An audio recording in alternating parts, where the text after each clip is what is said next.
I don't know what that was. What's going on, party people? My name is Solomon. I'm an artist, and thus I go by Solomon the Artiste. So in the previous video to this, I had decided that I was gonna try standing up to record. So here's the thing. I was recording. I'm sure you saw it. I hope you saw it. But basically, the lighting was changing. I'm in Georgia, like I've said before in previous videos, but I don't have my ring light with me, and so I'm using natural light. And so the sunlight is sort of going behind and around clouds and whatever, so there was a point where the video just seemed a little dark or something. And so I was gonna go into my bathroom because the window was just huge. I mean, the window's huge in here too, but I'm in a certain room where the sunlight can't hit me directly, but in my bathroom, it's just bright as all get out. So I was gonna go in there, but then the noise of the trickling water in the toilet, I've got some repairs to do. I've said that many times.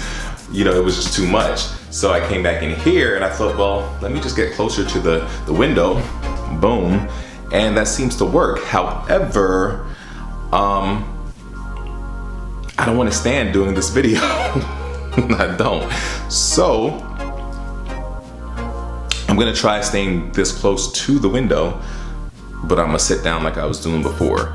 So, I'll be right back. And I'm back. The longest split second of your life, I know. Yeah, this seems to work for me. If it works for you, it works for me. And I'm assuming it works for you because it works for me. In any case, yeah, it's interesting. One of the videos, the one where I'm wearing that sort of Vapor Haze shirt, that pink shirt, that Paradise shirt rather. I apologize, it's going in and out. Like I literally, okay, here's the thing. Before filming this particular video, I tried to film it before, but I didn't realize that my memory card was full. And so in the midst of shooting the video, probably about, I don't know, 10 seconds in, probably 30 seconds in, I don't know. But in the midst of shooting it, it just said card full and stopped, obviously. And so I had to go take everything off the card, put it on my external hard drive so that I could clean the card and come back and continue to film stuff. And so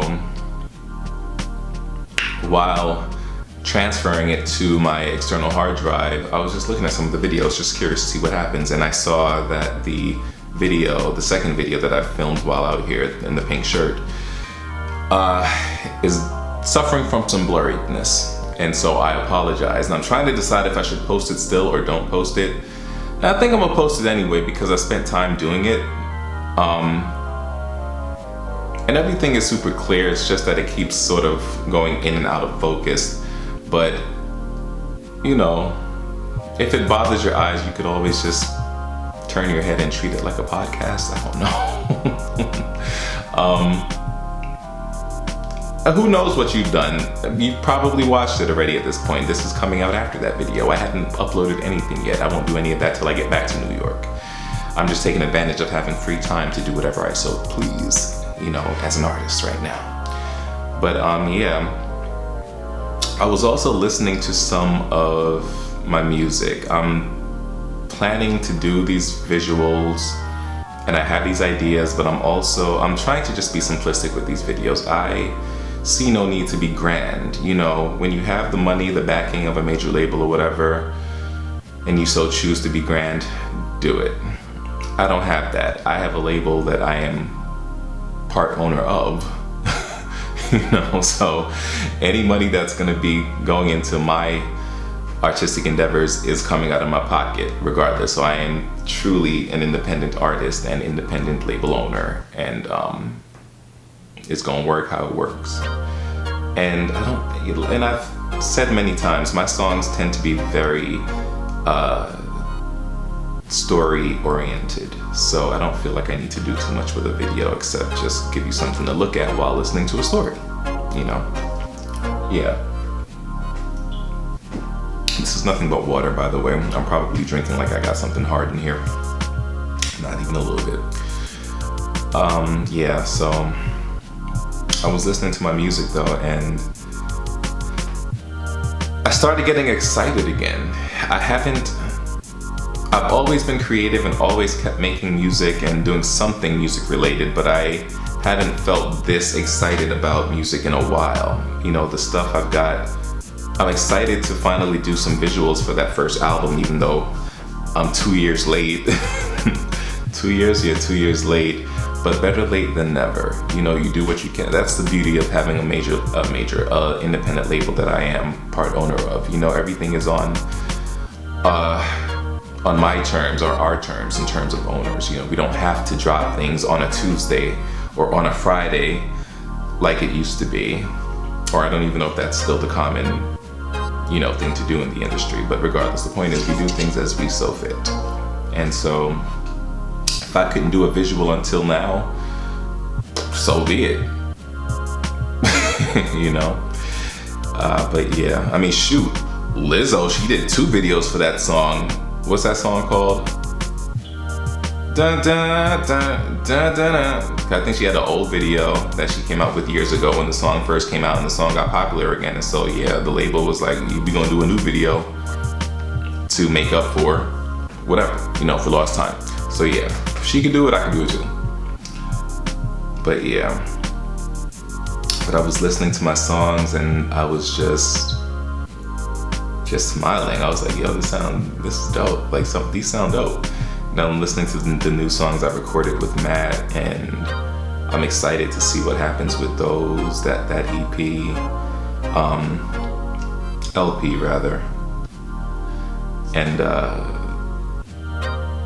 yeah, there's a lot going on. There's a lot happening. I haven't been talking too much about what's going on. I feel like, you know what's funny? I didn't even intend for, again, y'all know, I say it all the time, I never know what I'm gonna do when I turn on the camera, what I'm gonna talk about. So I'm surprised that I'm about to talk about this, but I guess it's been on the back of my mind. But you know, it's interesting, I feel like I'm in this weird place as an artist where it's one thing to not be a part of a circle, of an artist circle, but it's another thing to be a part of an artist circle, but somehow, no matter how you try, still sort of be the black sheep, sort of. It's like as if you're standing on the outskirts of that circle. It's like they accept, it's like they accept you and you were in the circle before a number of people, but somehow everyone else has connected and collaborated and in some way, shape or form, even though you've been trying to work with all these people and whatever, you know. But I'm happy now that I'm in a place where I don't care. Like, you know, I've learned the beauty of working with who wants to work with you now, you know. You know, that's what I have in someone like Matt. He wants to work now. He has ideas, I got ideas, and we do it now. You know, the guy that I'm gonna do my videos with, he has ideas and he wants to do them now.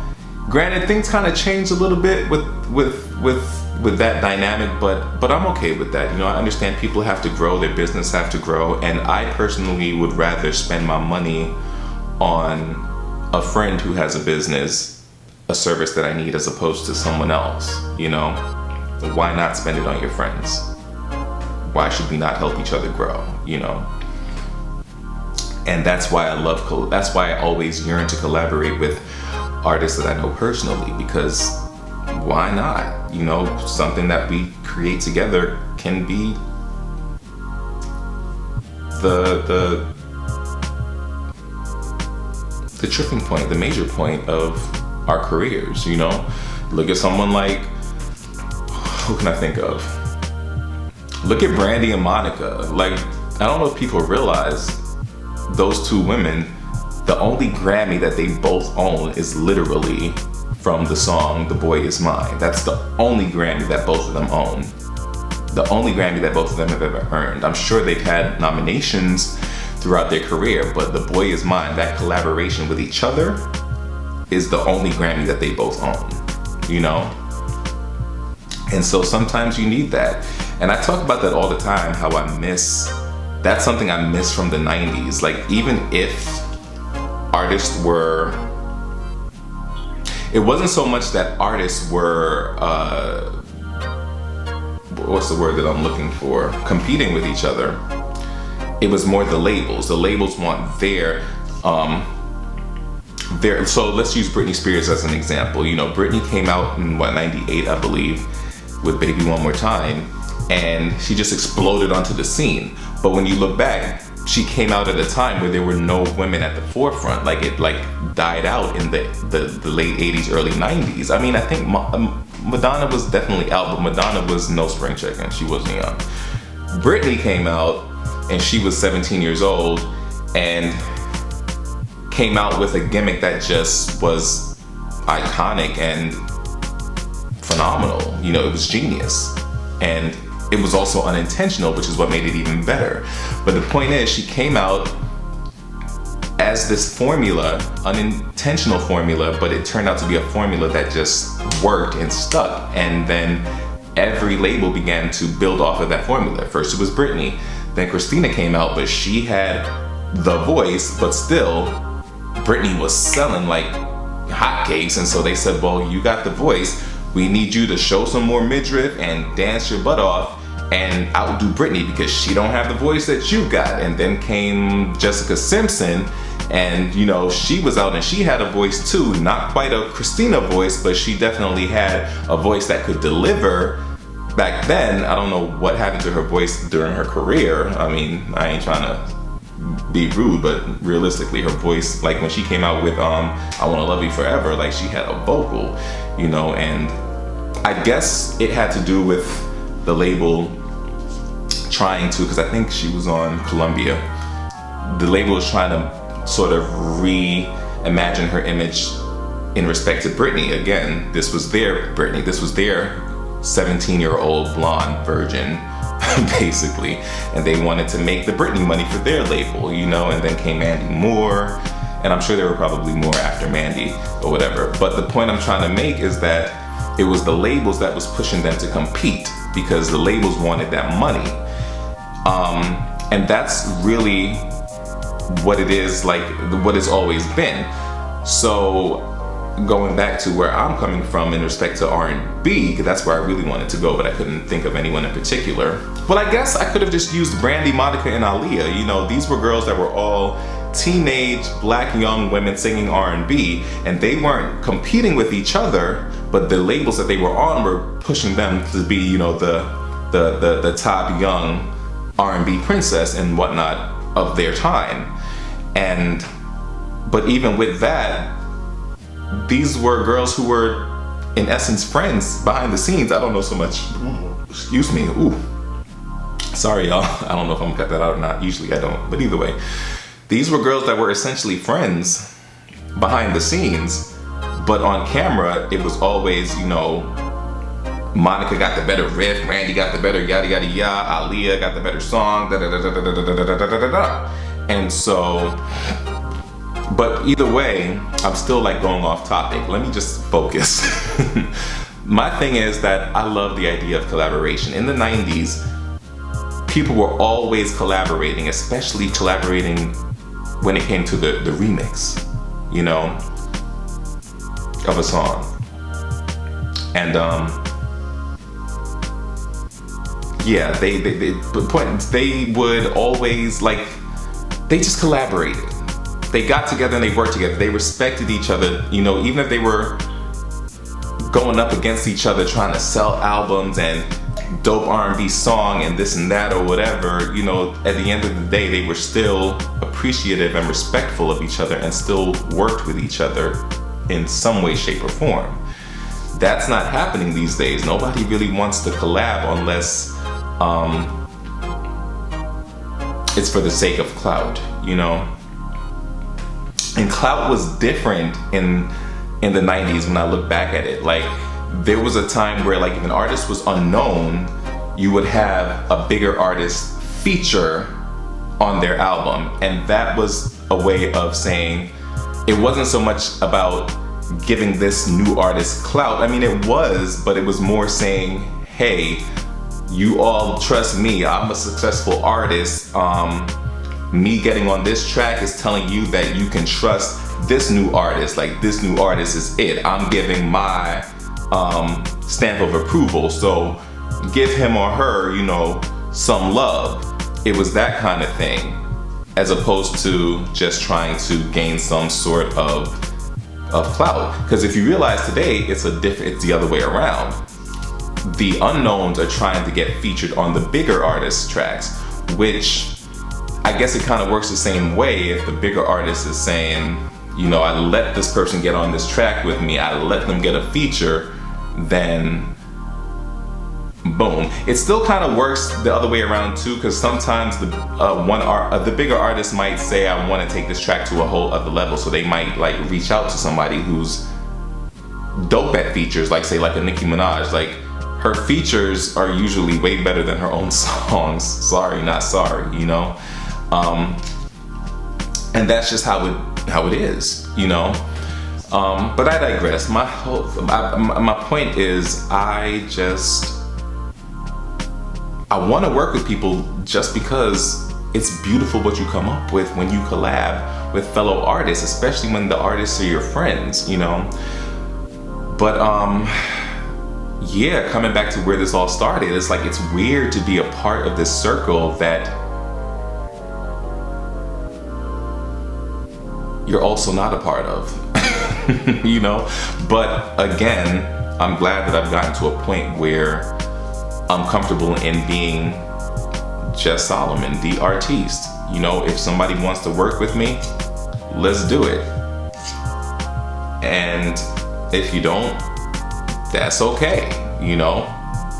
Everybody's not for everybody. Sometimes people are just meant to coexist and not necessarily work together. And I'm like having to grow and learn it and accept that, you know?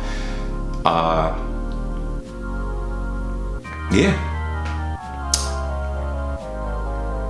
Huh, that's interesting where this video went. But I'm gonna let it end. I'm gonna let it end here. If you've watched, thank you so much for watching. I hope you'll stay for the next one. God bless. Peace.